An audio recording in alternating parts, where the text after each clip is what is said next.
Ciao a tutti! Qualche giorno fa è stata la giornata europea del gelato artigianale e quindi mi è venuto in mente che una delle situazioni più comuni in cui uno studente di italiano può trovarsi in Italia è proprio in gelateria.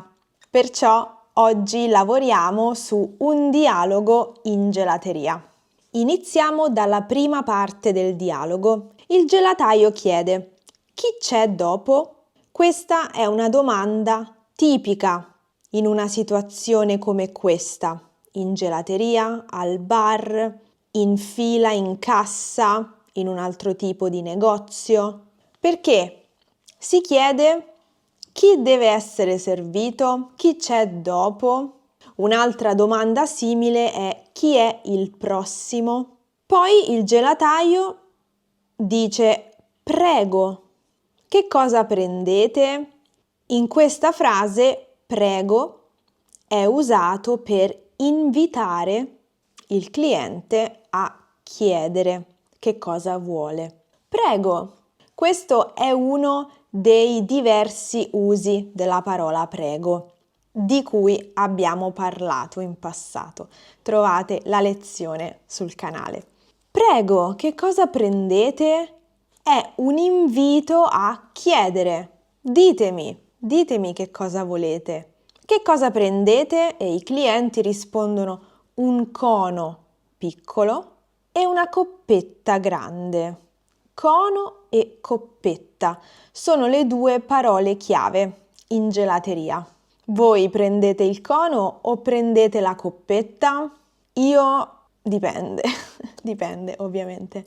Ultimamente sono più per la coppetta, però non disdegno neanche il cono, sia chiaro, sia ben chiaro.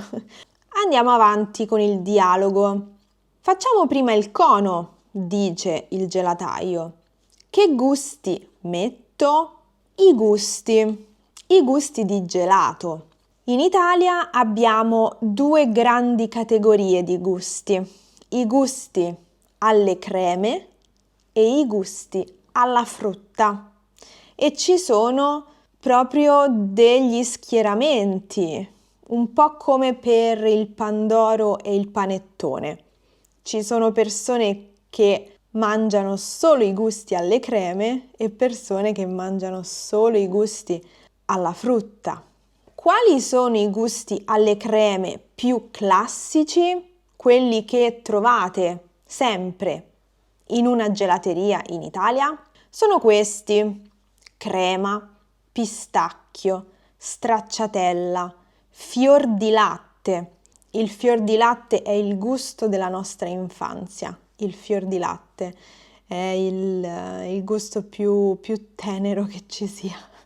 Caffè, nocciola, gianduia, cioccolato fondente, cioccolato al latte, zabaione e variegato all'amarena.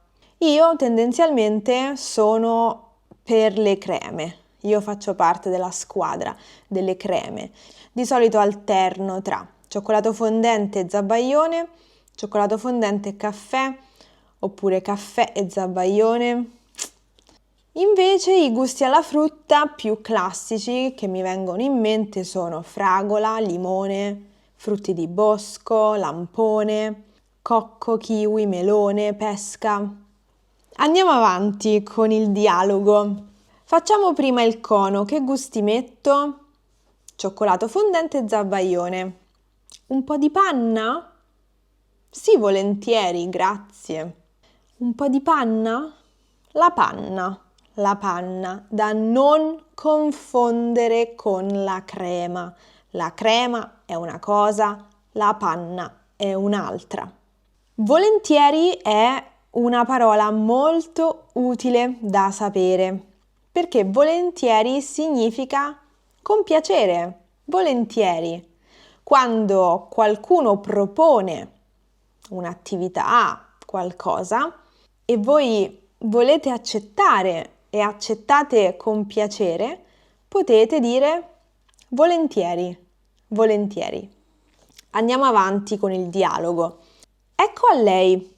Il gelataio dice ecco a lei, dà il cono al cliente. Quindi questa parola ecco è una parola che usiamo per presentare qualcosa o qualcuno.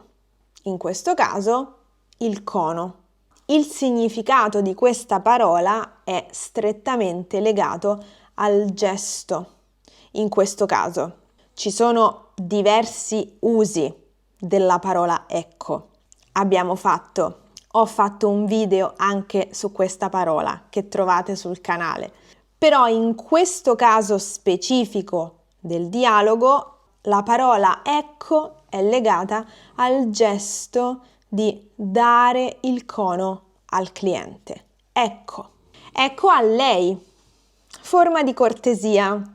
Poi, la coppetta grande, il cliente chiede quanti gusti posso scegliere? Fino a 4 più la panna. Allora, crema, stracciatella, pistacchio e caffè. Senza panna.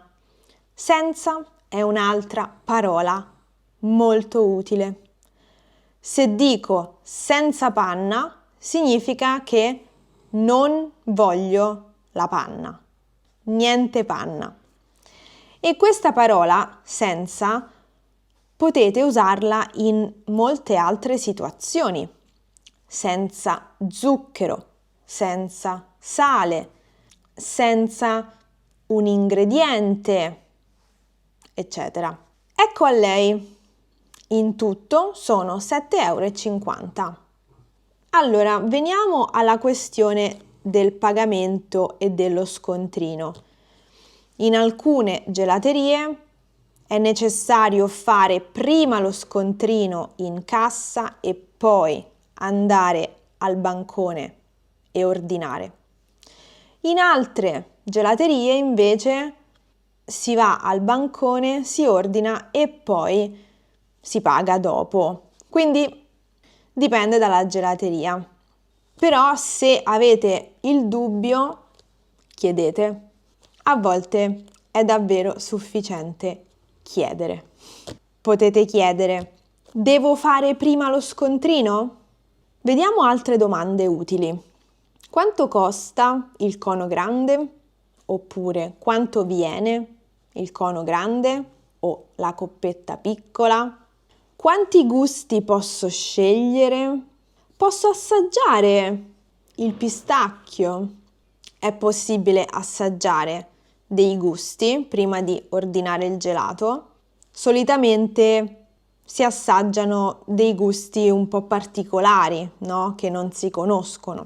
Quindi se siete incuriositi da un gusto, ma siete in dubbio, potete chiedere di assaggiarlo. Poi, se volete spiegazioni o chiarimenti su un gusto oppure sugli ingredienti, potete chiedere: quello che gusto è? Oppure questo, se è più vicino a voi nel bancone, questo che gusto è? E poi, se avete intolleranze o allergie, chiedete, per esempio, quali sono i gusti senza latte? Oppure avete gusti senza latte? Poi altre parole utili sono carta, quindi come paga, carta o contanti.